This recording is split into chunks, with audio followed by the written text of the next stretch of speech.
Propaganda is everywhere in 2026. It's completely oversaturated the public space. It's too easy to bot farm and like enter an echo chamber and buy opinions.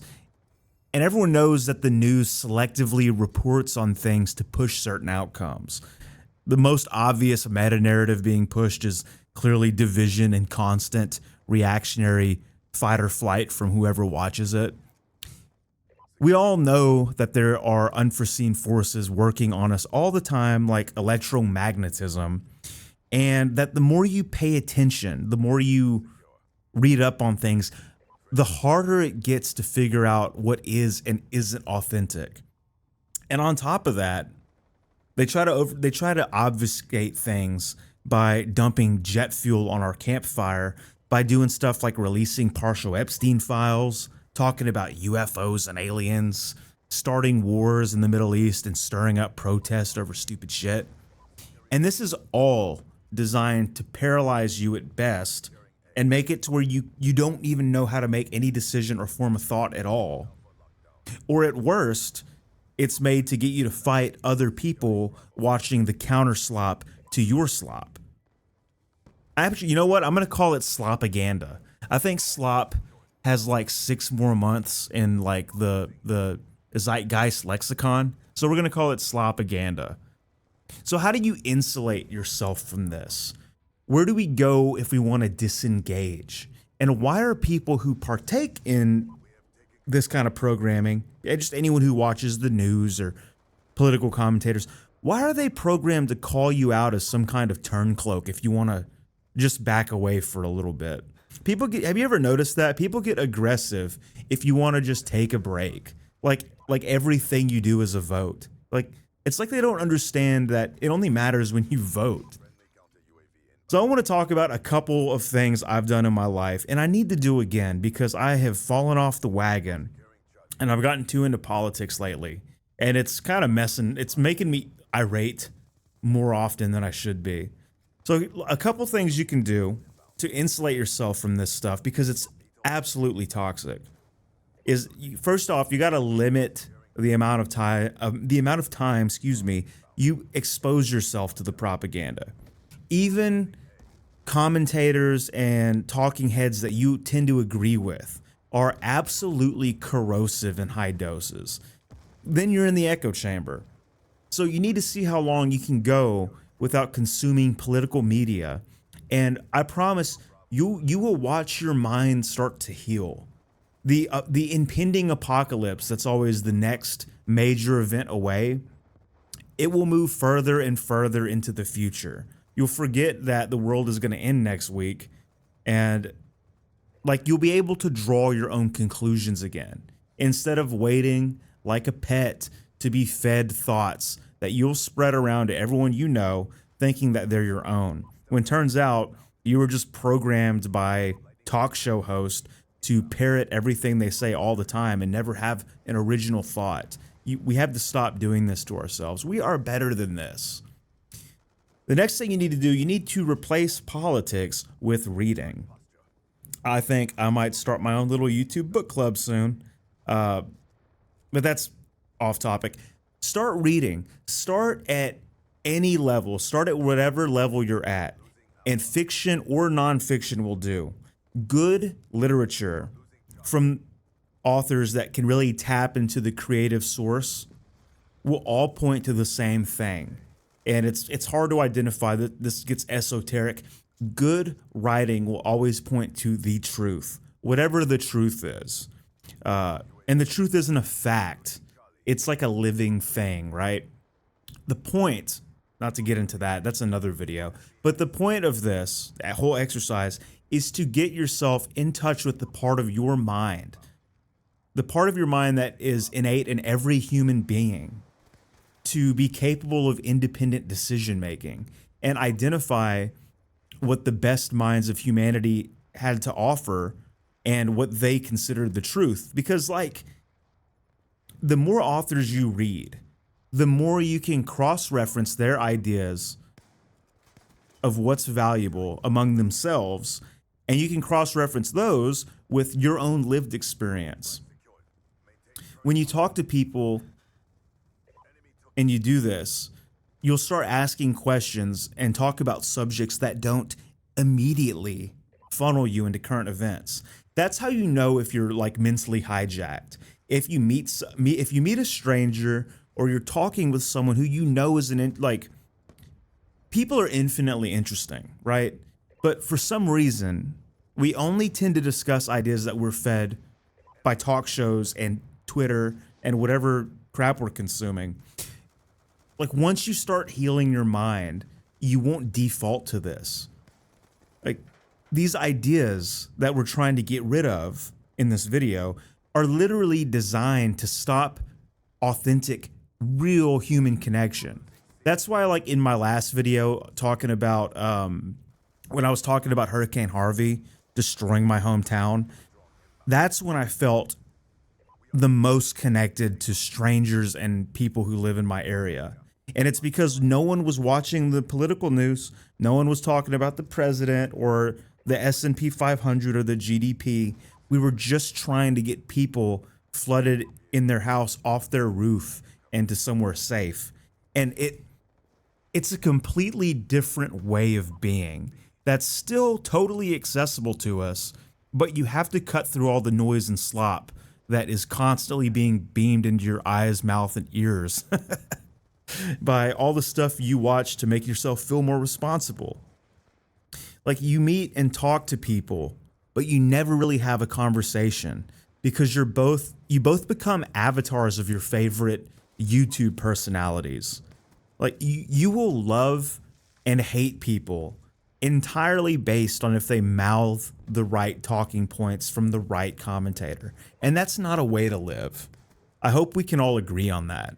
That's not normal. That's not healthy.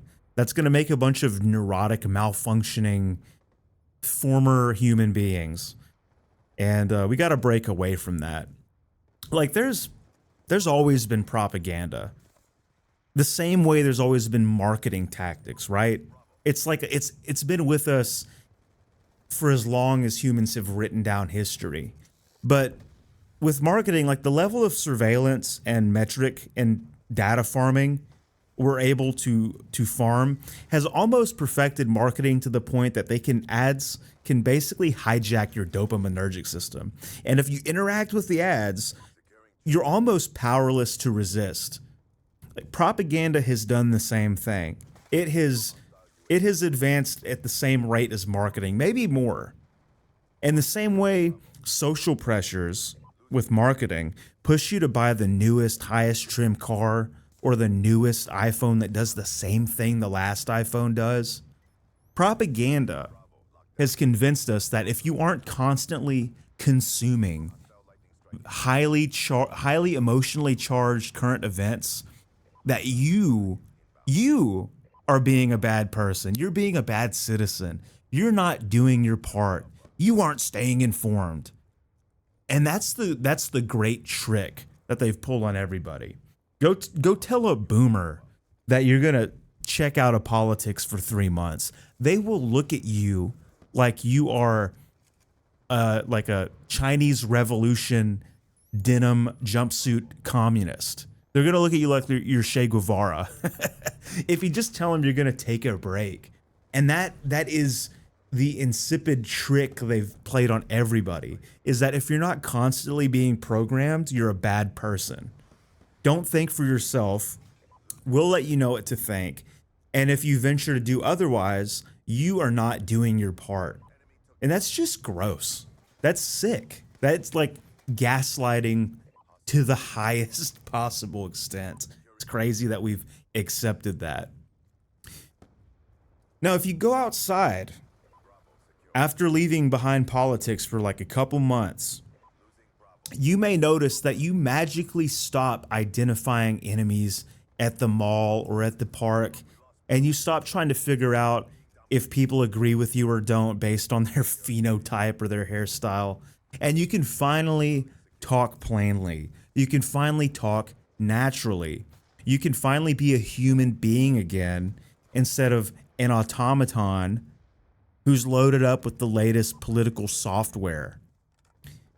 And like you do this and it's a beautiful life, but all the while, you still stay involved. You still keep voting. You keep acting, but you act where it counts and where you can actually do something. You still participate, but you would be shocked at how little propaganda and how little political talk and commentary you actually have to consume before you already know how you're going to vote and where you stand on issues and how you act. Because the point, going back to the reading thing, the part of the point of reading is to start identifying the virtues that you hold as valuable, to start figuring out who you are, where you stand, what your code is.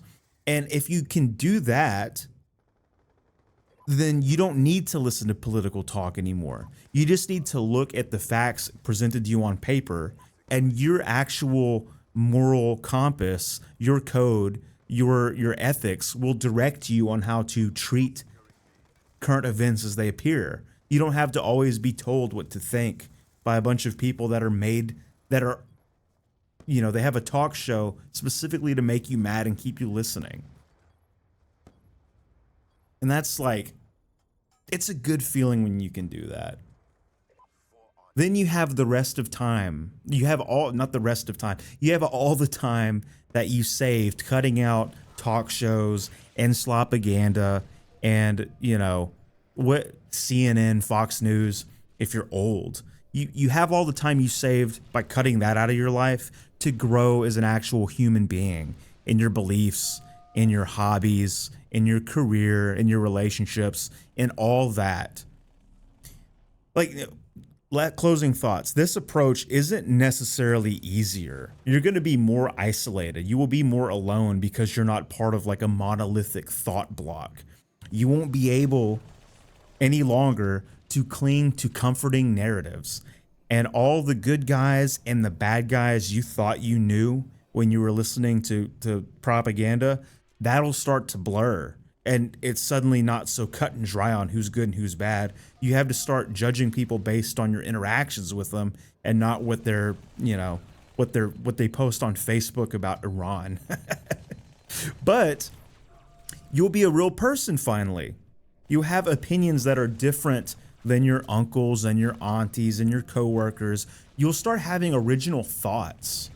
And for a lot of people, that trade-off is worth it to feel like you're a real person and not just a useful idiot being led by the nose to do the bidding of whatever NBC wants. So keep that in mind. Be aware of how all-encompassing propaganda is. And if you're going to get involved or keep up with politics at all, almost everything that finds you on the algorithm, on Twitter, on YouTube, it's made to get a certain reaction out of you that is not healthy in high doses. You need to maybe take a 1 day a week and catch up on what happened, and then defer to your own internal voice, your internal monologue, a book you read, authors on whose opinions you value, to make judgments on what to think about those events, instead of spending the rest of the week listening to emotionally charged propaganda. Just try it out. Take off for a couple months. You won't be missed by the political process. I promise. You can go on vacation. So take care. Protect your brain. Protect your soul. And enjoy your evening. Bye-bye.